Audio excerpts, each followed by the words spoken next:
Hey everybody, so I'm going to be giving my thoughts on one thing that Starfield doesn't do very well that for a game like this it should do well. But I don't know if we have the technology to be able to do this. Before I get into my thoughts though, thank you guys for watching this video.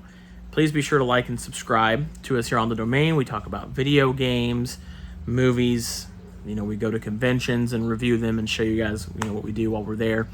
So please, if you don't already, like this video, subscribe, and leave your thoughts on what I'm about to tell you about. So what I'm going to do is I'm going to roll a video, a few clips. I'm going to talk about how I feel because there's one thing that Starfield doesn't do well that another game that came out several years ago does exceptionally well.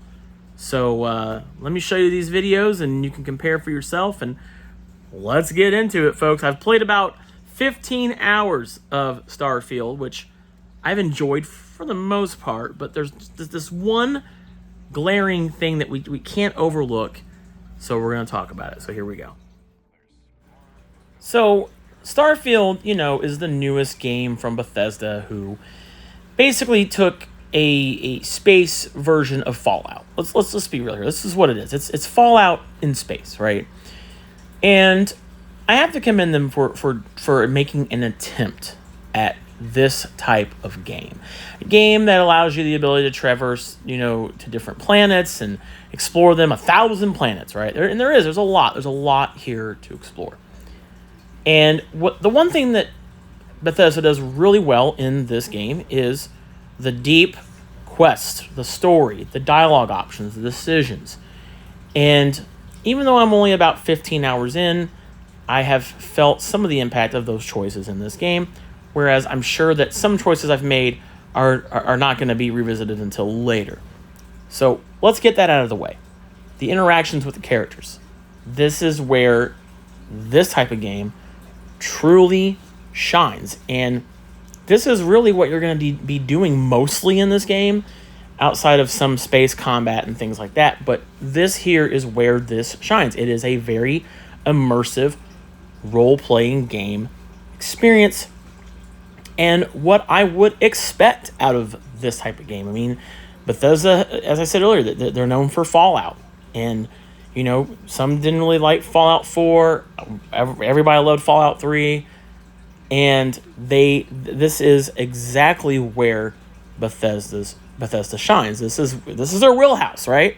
Is making a very heavily story-driven role-playing game experience. So this part of the game is exceptional, and one that I have really been able to truly fully immerse myself in, from the tons of traits you can choose and your background and things like that. You could be a scoundrel, which is what I am. It's immersive. And the characters and the graphics, it looks great. Yes, it's 30 FPS, but whatever, it still looks amazing. However, looks aren't always everything, and for a game, it needs to be running on all cylinders here. And while this aspect of the game is a massive aspect of the game, it's called Starfield. So when you show us trailers of a game and being able to pilot the ship and there's space combat, fine. I expect that aspect of the game to be just as good as the story side of the game, the questing elements, the RPG, the leveling up, using my skill points and things like that this game offers.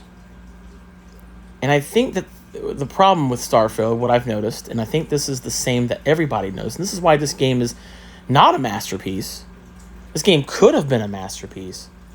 And I'll tell you why this game is not a masterpiece and why it's getting the 8s and 9s. I don't think this game is a 7. I don't think it's that bad. 7 is good, though, right? But then again, I never really cared for numbers anyway when it comes to review scores. You guys know, I let you guys know if a game is just good or not. And is Starfield a good game? This is not my full review, because I'm not going to give you a big, full, in-depth review of this game, because it's just a massive game. It would take me too long to really get to a point where you where I would be able to review it. I would have to pour hundreds of hours into this to be able to give you my version of a proper review. However, they did the one thing right, and that was the dialogue, as you can see here. However, what they didn't do is be able to fly around. Now, this is No Man's Sky, right? This game came out several years ago. What you're seeing me about to do right now is something you cannot do in Starfield. You can't fly towards a planet like this in Starfield. You can't enter its atmosphere on your own. You can't go into the planet, and you cannot manually land your ship. This is something you literally cannot do in Starfield. And I think for all of us that have been playing this game and want to fully enjoy this game, I think this right here that you can do in No Man's Sky, you can literally fire this game up right now and do this yourself, is something you cannot do in a modern game in 2023. No Man's Sky came out several years ago, and you've been able to do this from the jump. And granted, No Man's Sky doesn't have a deep, story element to it, dialogue options, choices that matter. This is something you can do. I mean, look at this. I'm flying into the planet. I can see the whole planet. I could fly around this entire planet in my ship right here. Okay? Of course, things are going to load in. It looks kind of weird like that tower did there. But at the end of the day, I have the ability to fully fly around this, as long as I have the fuel, of course. And as you can see here, I manually landed my ship.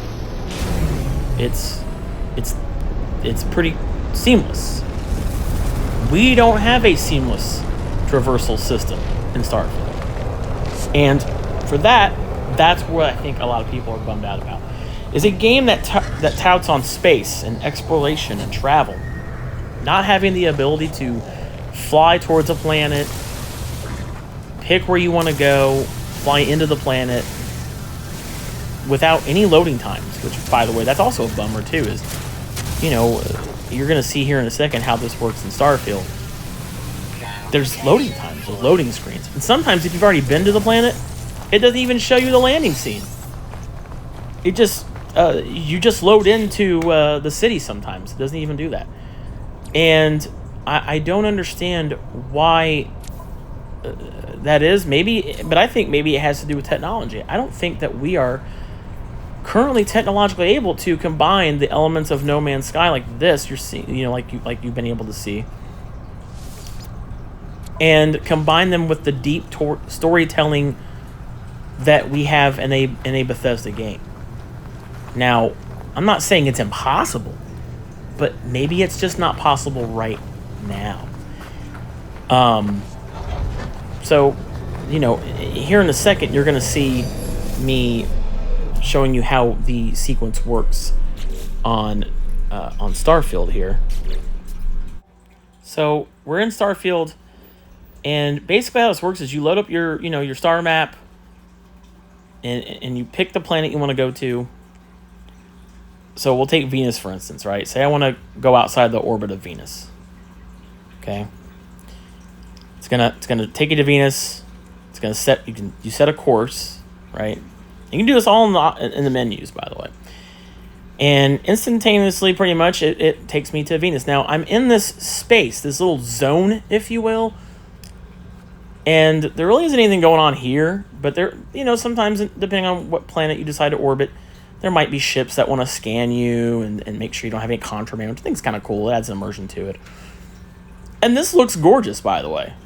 But the problem is, as you notice in No Man's Sky, I can't fly towards Venus. You can't fly into the planet.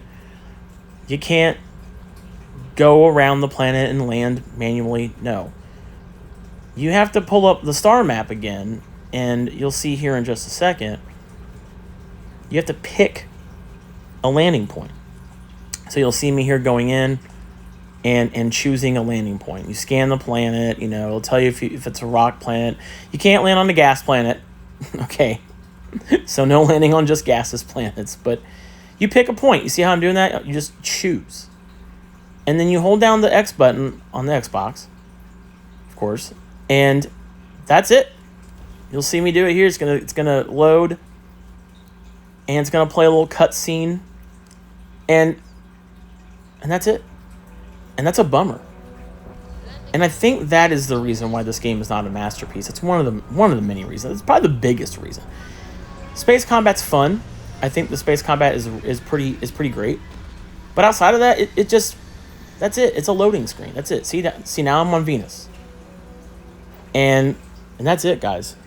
So I really believe that if we can get a game, I think this is one small step in getting a game that we wanted, which is the piloting and traversal of No Man's Sky mixed with the deep RPG storytelling elements that we know and have come to love from Bethesda games like Fallout. So let me know your thoughts on this in the comments below. Are you enjoying Starfield? I'm enjoying Starfield. I do. I really am enjoying it. I'm bummed that we can't pilot these ships like we should. Manually land and fly around. You can't even fly around the planet in your ship. It's a cutscene. And hopefully one day when we do get a game like that, that will be a true masterpiece of a game. Thanks for watching. See you guys.